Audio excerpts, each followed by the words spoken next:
गुरुकुल में आज विद्यार्थियों का सैलाब उमड़ा हुआ था, क्योंकि परीक्षा का परिणाम घोषित होने वाला था। कई छात्र प्रसन्न थे तो कई मुंह लटकाए भी खड़े थे।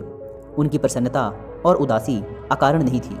जो छात्र उत्तीर्ण होते उन्हें अगली कक्षा में प्रवेश मिलना तय था, परंतु अनुत्तीर्ण होने वाले छात्रों को न केवल गुरुकुल ही छोड़कर जाना पड़ता, बल्कि आचार्यों की खरी खोटी भी सुननी पड़ती। क्यों रे मूर्ख, तू फिर अनुत्तीर्ण हो गया? तुझे मैंने समय रहते ही समझाया था ना कि यदि इस बार उत्तीर्ण ना हुआ तो गुरुकुल से बाहर निकाल दिया जाएगा। एक आचार्य एक किशोर विद्यार्थी को डांट रहे थे और वह बेचारा चुपचाप सुन रहा था। डरते डरते उसने गुरुकुल के प्रधान आचार्य से निवेदन किया, आचार्य देव, मैंने अपनी तरफ से तो पूर्ण प्रयास किया था, परंतु निर्बल स्मरण शक्ति के कारण मैं जो कुछ भी याद करता हूँ उसे थोड़ी देर बाद ही भूल जाता हूँ। कृपया मुझे एक अवसर और देने की कृपा करें। यदि तुझे कुछ स्मरण ही नहीं रहता तो फिर तू कैसे उत्तीर्ण हो पाएगा और तेरे विद्या अध्ययन करने का भी क्या लाभ होगा? यदि देवता भी तुझ पर कृपा करें ना तो भी तुझ जैसी जड़ बुद्धि को उत्तीर्ण नहीं करा सकते। आचार्य ने अपने इन तीव्र शब्दों के साथ वरदराज की खूब बुराई की और उस पर चिल्लाते हुए उसे गुरुकुल से बाहर निकल जाने के लिए कहा। कक्षा के सभी छात्र उस पर हंसने लगे। वह बेचारा भी अपना मुंह लटकाए बोझिल कदमों से वहां से निकल गया। अनेकों प्रश्न उसके मन में उथल पुथल मचाए हुए थे। कैसे वह अपने घर लौटेगा? माता पिता को जाकर क्या उत्तर देगा? जब लोगों को पता चलेगा कि उसे गुरुकुल से निकाल दिया गया है तब वह कैसे उनका सामना कर पाएगा? वरदराज का हृदय बैठा जा रहा था। आखिर उसने अपनी ओर से तो भरसक प्रयत्न किया था, रात रात भर बैठकर पढ़ाई की थी, लेकिन यदि फिर भी उत्तीर्ण ना हो सका तो वह क्या कर सकता था? सवालों के भंवर में फंसा वह अब अपने गांव के पास ही आ पहुंचा था, पर क्योंकि धूप बहुत तेज हो चली थी इसलिए उसने थोड़ा विश्राम करने का निश्चय किया। गर्मी की इस तपती दोपहर में सूरज की तेज रोशनी सबको जला रही थी, पर यहाँ भूख भी उसे बेहाल किए हुए थी। इसलिए पास के कुएं की जगत पर बैठकर ही उसने सत्तू खाने का निश्चय किया, जिसे वह गुरुकुल से लेकर चला था। कुएं पर कई लोग खड़े थे। प्यास के मारे सब बेहाल थे, इसलिए बार बार डेंगची कुएं में डालते और शीतल जल निकाल कर पीते। रस्सी के बार बार रगड़ने से कुएं के किनारे लगा पत्थर भी घिसने लग गया था। लोग जितना पानी निकालते पत्थर उतना ही घिसता जाता। वरदराज चुपचाप बैठा यह सब देख रहा था।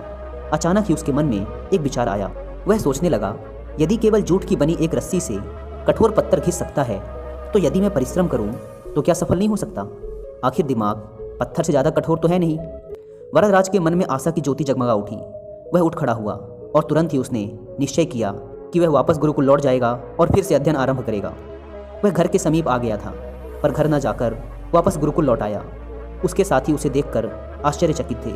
उसकी बात सुनकर आचार्य ने पहले तो उसे बहुत झटका और उसकी बहुत बुराई की, पर फिर उसके बहुत अनुनय विनय और प्रार्थना करने पर द्रवित होकर उसे गुरुकुल में दोबारा प्रवेश दे दिया। इस बार वरदराज ने अध्ययन में रात दिन एक कर दिया और जब परीक्षा का परिणाम आया तो संपूर्ण गुरुकुल स्तब्ध था।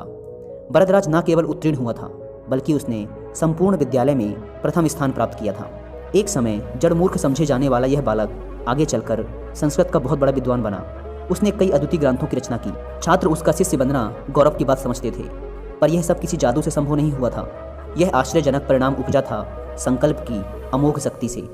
कठोर परिश्रम और प्रबल इच्छा शक्ति के बल पर ही यह असंभव कार्य संभव हुआ था। कामयाब लोग गलत नहीं कहते। निश्चय ही संकल्प सफलता का प्रथम सूत्र है। सच्चा संकल्प एक ऐसा अचूक अस्त्र है जो कभी खाली नहीं जाता। यदि हम किसी भी कार्य को करने का संकल्प कर लें तो ऐसा कौन सा अवरोध है जो उसके मार्ग में चट्टान बनकर खड़ा हो जाए? निसंदेह कुछ भी नहीं। करोड़ों युवाओं के प्रेरणा स्रोत स्वामी विवेकानंद जी ने एक बार कहा था, मुझे पूर्ण विश्वास है कि ब्रह्मांड में कोई भी शक्ति किसी भी व्यक्ति को उस चीज़ को हासिल करने से नहीं रोक सकती जिसका वह वास्तव में हकदार है। यदि मन अपनी पूर्ण क्षमता में जागृत है तो हर चीज़ पाई जा सकती है। पहाड़ों को भी खाक में मिलाया जा सकता है। संकल्प दूसरी किसी भी चीज़ से ज़्यादा शक्तिशाली है। प्रबल इच्छा शक्ति के सामने हर चीज़ को झुकना ही पड़ता है, क्योंकि यह सीधे भगवान से आती है। एक शुद्ध और शक्तिशाली संकल्प सर्वशक्तिमान है।